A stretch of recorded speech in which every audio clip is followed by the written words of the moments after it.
We will continue with the Christmas story. Today we will read the story titled Optimist. "It's all we have left," she said, trying to hand him an aluminum soup can wrapped in a dirty t-shirt that had steam gliding off the top of it. Their voices were both gruff and slightly slurred from the exhaustion and the cold. Every word took work. "You first," he said, waving his hand and refusing to take the can. She pursed her lips but obeyed, carefully sipping from the tin. She nearly smiled. He could see the flicker of it in her lips, but it didn't reach full form. Mom had always joked that Alicia came out of the womb laughing, and never stopped. "It's good," she said, "fine a drink as any for a last meal." "Don't say that. You've got something against hot chocolate? Alicia. David. We're gonna be fine." "Sure. And it's Santa that's going to come rescue us?" He exhaled and shook his head. "Pessimist." She set the tin down between them. "Optimist." The word came out like an accusation. He picked up the tin and tried to hand it to her. "Drink while it's warm." "Not hungry." She turned away from him and went quiet. Her breath mirrored the steam coming off of the hot cocoa, as did his. They were both losing heat, losing patience, losing life, like sentient cups of hot chocolate. Her cheeks and nose were red, and her lips were covered in dead skin and scabs. They'd been able to eat snow, but not enough since it had been 9 days since the last storm. The 9 days were both a curse and a blessing. It had been less cold, but the snowfall had also largely melted away, and neither of them had the energy to spare looking. The ice for the hot cocoa was the result of a walk that had taken so much energy out of them that neither had any left to fetch more wood for the fire, so they just watched as it was reduced to coals, the tin nestled within it. He felt his life waning, each moment getting slower and heavier. "Of course you are. I'm hungry." "You're hungry. Every miserable creature out here is hungry. Drink the damned cocoa before it gets cold." She turned to him and glared, but softened as she watched him begrudgingly take a sip. He smacked his lips dramatically, which took more effort than he thought a lip smacking could, then said, "Oh wow, what is this? Is this more lip smacking? Belgian? Belgian chocolate? It's delectable. Very rich. Only available to the wealthiest stranded hikers in the Western world." It was worth the effort, and his chest filled with warmth when Alicia cracked a small smile. He returned it. "Hey," she said, that was a sympathy smile. "Don't get too excited over there." She nudged him, and held out her hands for the tin. He watched as she took a sip. His chest was warm from the few sips he'd had, though the growling in his stomach felt like it had become a full-blown fight between wolves. He held his stomach, and closed his eyes, trying to imagine each breath in as a banquet at home instead of a moment closer to the exaction of a death sentence. Nobody had found them yet. Maybe nobody would. "You okay?" Alicia asked, her voice pulling him from his spiral. He nodded, apparently unconvincingly, because she shot him a sympathetic glance, then crawled over to him, leaning into him. "Me neither." He nodded again, his throat getting tight. He'd be able to cry, if he wasn't so damn dehydrated. The first time she'd cried out here, he'd scolded her. That had been nearly a month ago. 29 days, to be exact, according to the marks they'd been making on the log they'd used as a bench up until it took too much energy to sit upon the bench. And now look at him, too dehydrated to cry. They sat in silence, leaning against each other, and he was grateful for the way the cold slowed down his thoughts. In a way, it kept him from panicking. It kept him from truly processing how close to death they both were.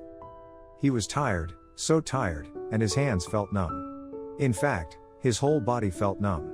The cold was in his bones, and had wrapped itself around his brain like a slug. It was still light out, but he wanted to fall asleep. He blinked, letting his eyes stay closed a little longer than he should have, then opened them.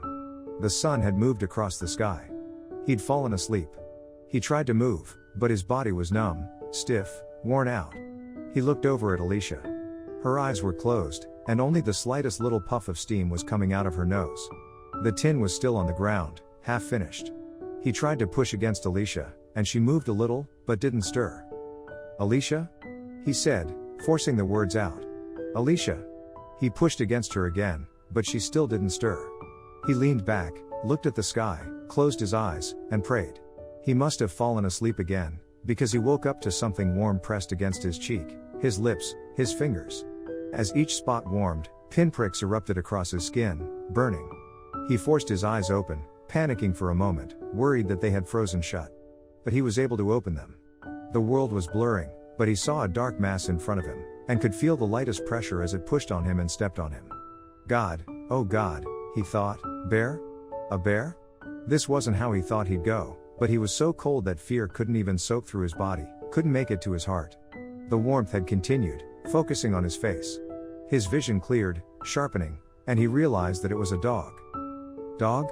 God, a dog. A dog. He tried to raise a hand to pet the dog, but the best he could do was wiggle his fingers. He realized the dog was barking. It was alternating between barking and licking him. It seemed to be a German shepherd, and he smiled. He'd had a German shepherd as a kid. They were good dogs. He forced out some words, whispering, "Good dog, good." The dog whined in response, then barked again, then laid on top of him. He watched the dog lick Alicia's hand. Alicia! In the distance, he heard shouting. Nick! Nick! And realized the dog was wearing a red vest. He looked into the tree line, and saw figures running towards him. People! People! He tried to muster what he could, and managed a speaking tone. "Hey, here! Here! We're here!" The dog barked, and the people drew closer, running. They emerged from the trees, a man and a woman, out of breath, bundled up, and knelt beside David and Alicia. "David Pright?" the man said. He nodded, and kept nodding, unable to control his body. The woman was at Alicia's side, rattling off medical nonsense to nobody. After a crackle, David realized she was speaking into a radio. "And is this Alicia Pright?" the man asked, nodding to his sister. David's nodding continued. "Okay, David, okay. We're with search and rescue, and so is Saint Nick here." He paused, patting the dog's head. "You're all right. You're both going to be all right. Looks like you might even make it home for Christmas. God will bless you." We will continue with the Christmas story. Today we will read the story titled The Lodge. Trentino, Italy, post-World War II. The heavens rained white flakes, armies of crystal fairies drifting through the ancient wood planks where the roof had once been. Delicate particles landed on Antonio's face, cold at first then warm, welcoming, melting. "Damn war." He hunched against the icy darts pelting his neck. "Italian."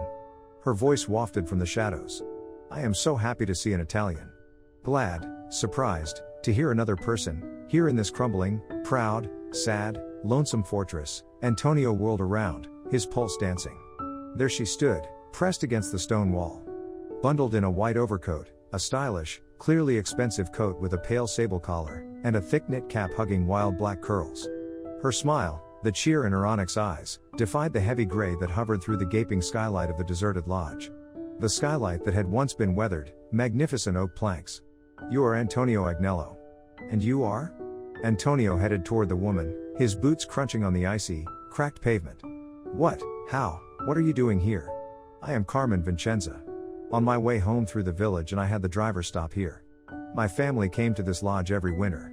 How strange, seeing her here, almost like an angel, white and dark and otherworldly, in the middle of nowhere. Well, it had been somewhere once. Before the war. Now, though. "The lodge is yours, yes?"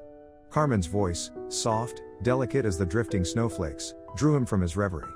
"What is left of it?" Antonio lifted a shoulder, sighed. He brushed ice droplets from his face, the rough wool gloves stinging his skin. He wanted to, tried to sound cheerful, to match this angel's aura. Very hard it was, though, to dredge happiness, even in her ethereal company, with the pitiful remains of the lodge promising to eventually cave in on itself. That the structure even stood now, beaten yet stoic, was a miracle. No. Carmen's smile flashed perfect white teeth, her eyes glistened. She had dimples, what a time to notice that, which only made her beautiful face more, well, beautiful. "It is wonderful. Look." Following to where her gloved hand pointed, to the sky, Antonio nodded. His heart swelled. Yes, the sky was dark, even though it was only early afternoon, but the gentle white flakes were friendly, heavenly, contrasted against the gloom of the canopy of clouds. "You see?" Carmen neared, closing the distance between them. Peeking from the hem of her coat were winter galoshes, melting snow glistening on the toes. "Is this not the most beautiful sight you have ever seen?" Her giggle warmed the gloom. "I do see."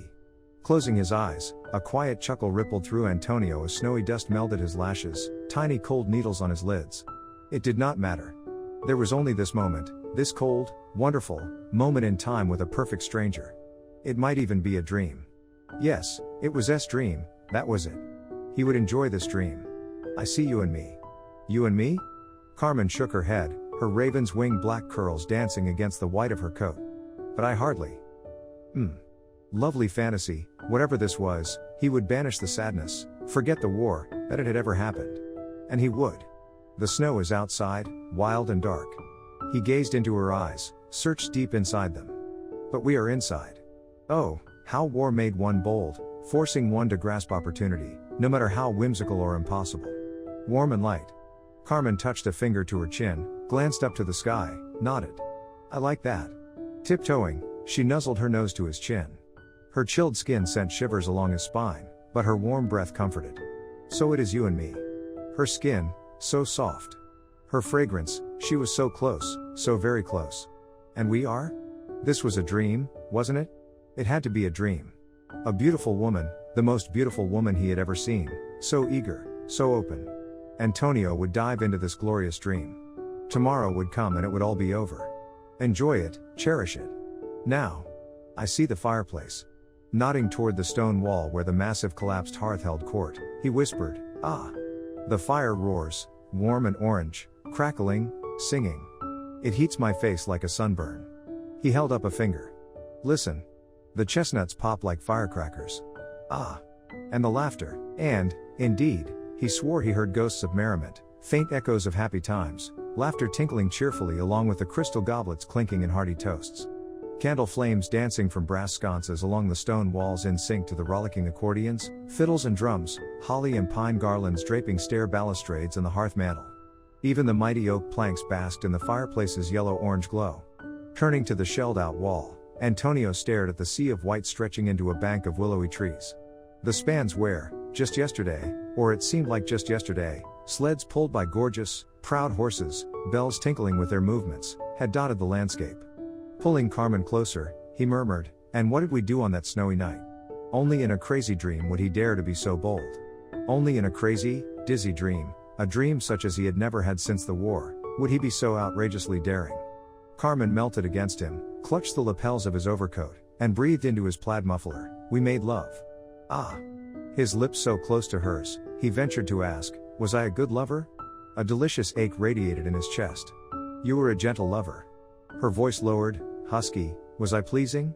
You were so pleasing, I thought I would die in your arms. His lips caressed the petal-soft corner of her mouth. And I begged you to never stop. Then I will not. Which was better, Antonio wondered. The dream they shared, the one where they were not strangers, where they made love and enjoyed Christmas festivities here in an imaginary past. The dream he believed he imagined beneath the snowy sky, in the middle of the ancient crumble of stone, the dream he was in right now? It did not matter, did it? The snow, the wonderful, cold, armies of flakes touching his face, his hair, were assurance that this moment was not a dream.